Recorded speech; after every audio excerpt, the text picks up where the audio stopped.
এবং একটি চমৎকার বাউন্সারটিকে উড়িয়ে মারার চেষ্টা করছিল সাইফ হাসান। টপ এজ হয়ে কিপারের ঠিক মাথার উপর দিয়ে চলে গেল সীমানার বাইরে।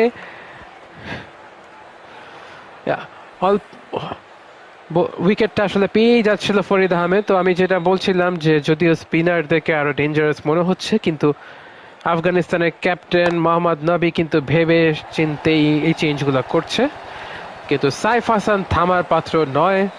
তামিম ইকবাল আউট হয়েছে এবং শান্ত ওদিক দিয়ে স্ট্রাগল করছে, কিন্তু তাই সাইফ হাসান এদিকে চার মেরেই যাচ্ছে, পরপর তিনটি চার। দেখা যাক চতুর্থ বলে কি হয়, এবং চতুর্থ বলটিও একই দিক দিয়ে এক্সট্রা কভার দিয়ে উড়িয়ে মারা এবং এক বাউন্সে চার।